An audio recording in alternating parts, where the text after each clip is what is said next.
Assalamualaikum and welcome back to my YouTube channel.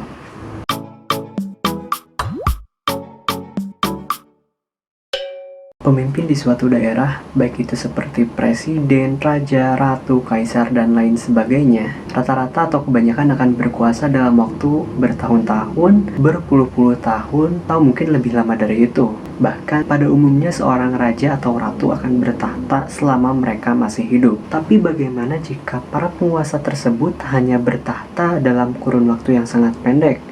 Mungkin hitungan bulan, hari, atau bahkan hitungan menit. Nah, di video kali ini aku bakal membahas 4 penguasa yang bertahta dalam waktu yang sangat singkat. Siapa saja mereka? Mari simak video ini sampai selesai. Dan jangan lupa untuk subscribe channel ini agar aku lebih semangat untuk membahas hal menarik lainnya. Thank you.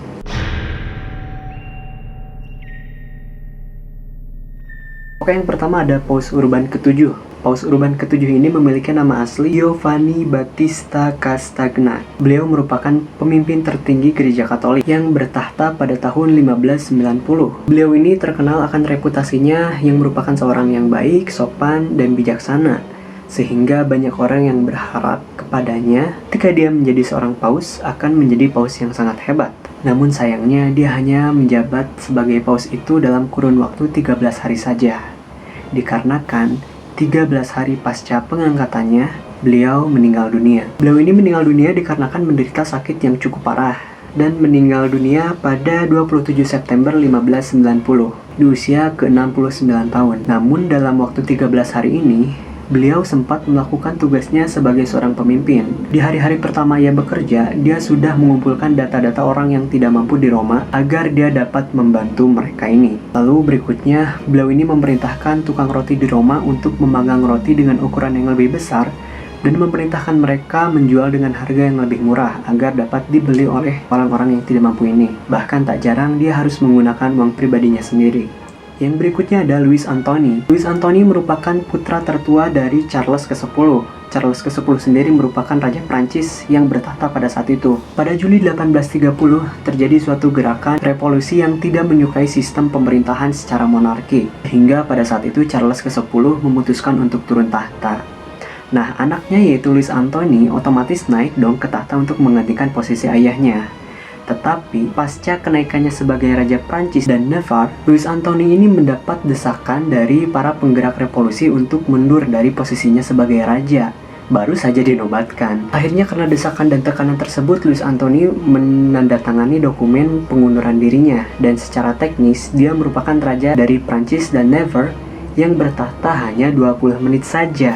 Sebelum dia menandatangani dokumen pengunduran dirinya ini, dia sempat berdebat dengan istrinya, dan pada saat itu istrinya tidak menginginkan dia untuk mengundurkan diri. Tapi karena tekanan dan desakan, akhirnya dia pun mengalah dan memutuskan untuk mengundurkan diri dengan cara menandatangani dokumen pengunduran diri. Tetapi para pendukung Louis Anthony ini tidak pernah mengakui pengunduran dirinya.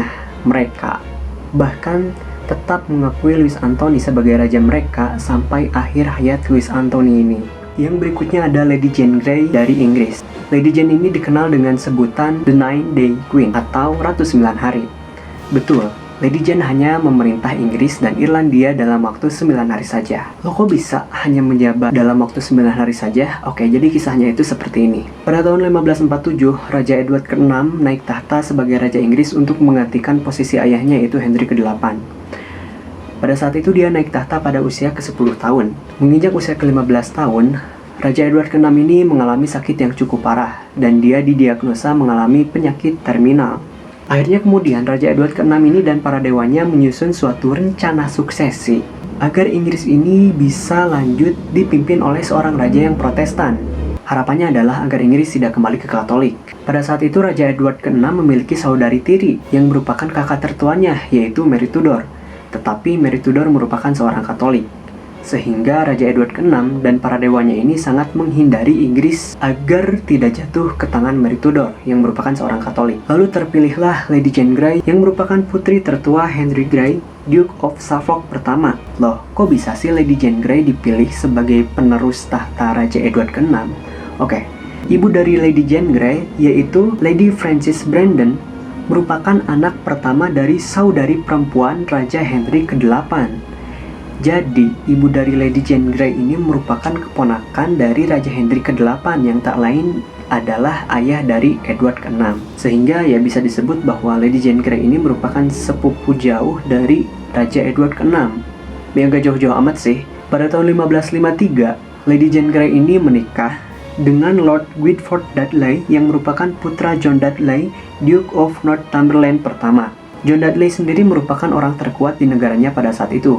Dan John Dudley ini merupakan pelindung Raja Edward ke-6. Dan John Dudley ini sangat mendukung keputusan Raja Edward ke-6 untuk memahkotai menantunya yaitu Lady Jane sebagai penerus tahta kerajaan Inggris. Setelah kematian Raja Edward ke-6 pada 6 Juli 1553, Lady Jane pun dinobatkan sebagai Ratu Inggris dan Irlandia pada usia ke-16 tahun. Nah, pada dasarnya Lady Jane ini tidak menginginkan dirinya untuk menjadi seorang ratu.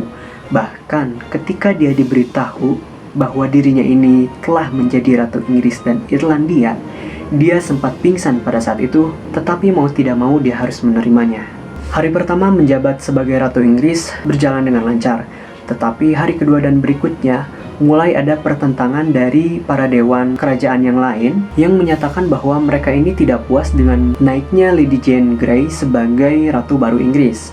Mereka lebih menginginkan garis keturunan raja langsung yang pantas untuk naik ke tahta kerajaan Inggris. Nah, mereka pada saat itu mendukung Mary Tudor untuk menjadi ratu baru. Dan pada saat itu pun Mary Tudor melakukan klaim pada Lady Jane bahwa harusnya dirinya lah yang harus menjadi Ratu Inggris untuk meneruskan tahta saudaranya yaitu mendiang Edward ke-6. Akhirnya pengadilan kerajaan pun dengan dikendalikan oleh Mary Tudor mengadili Lady Jane Grey. Dan Lady Jane pun didakwa telah melakukan kejahatan dengan merebut tahta kerajaan Inggris. Ia pun dinyatakan bersalah dan dijatuhi hukuman mati pada 12 Februari 1554 dengan dihukum penggal.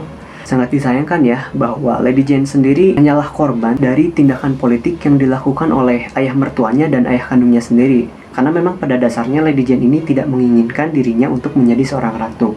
Akhirnya Lady Jane pun digulingkan dan Mary Tudor naik sebagai Ratu Inggris dengan gelar Mary the First atau Mary pertama.